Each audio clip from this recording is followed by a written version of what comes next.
Le 13 avril 1958, la France est sous le choc. Quelques semaines avant la Coupe du Monde, des stars de Ligue 1 s'enfuient vers la Tunisie. Les joueurs abandonnent tout, gloire, argent et une participation au mondial avec les Bleus pour fonder la première équipe nationale algérienne en pleine guerre d'indépendance. C'était un acte de haute trahison pour la France et un sacrifice énorme pour l'Algérie. C'est une histoire folle d'ailleurs.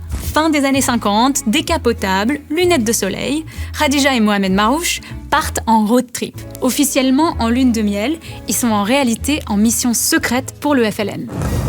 L'objectif, c'est d'exfiltrer les joueurs algériens de France. Ils passent par Bordeaux, Rennes, Reims, et à chaque étape, ils recrutent des footballeurs comme on recrute des soldats.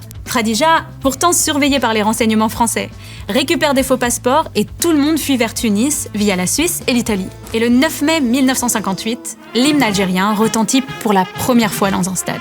Pour eux, le moment le plus fort dans tout ça, c'était le premier match, c'était contre la Tunisie, en Tunisie. Des dizaines de milliers de réfugiés algériens, surtout des frontières de l'Est, dans les gradins.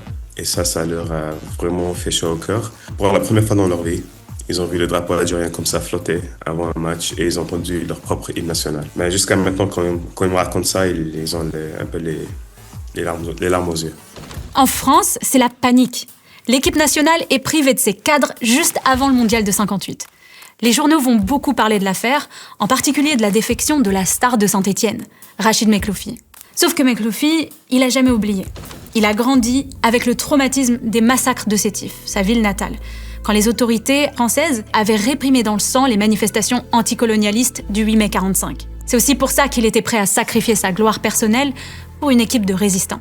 La FIFA, sous pression française, menace de bannir tous les pays qui affronteront cette équipe. FIFA, à cette époque-là, dans les années 50, c'est un organisme qui est très eurocentrique, qui ne donne même pas une place pour les équipes africaines à la Coupe du Monde, par exemple. Tous les décideurs sont des Européens. L'équipe du FLN jouera quand même 91 matchs, en Chine, au Vietnam et en Europe de l'Est surtout. Chaque but était une victoire diplomatique et une occasion de lever des fonds pour la cause. En 1962, l'Algérie devient indépendante, l'équipe du FLN cédera la place à l'équipe nationale officielle, mais cet ADN de résistance-là, il va perdurer. En 1982, l'Algérie, menée par Rachid Mekloufi en tant qu'entraîneur cette fois, aux côtés de Mahiedine Khalef, choque le monde en battant l'Allemagne de l'Ouest. Une première pour une équipe africaine. Ils ont agrandi la perception du monde du football.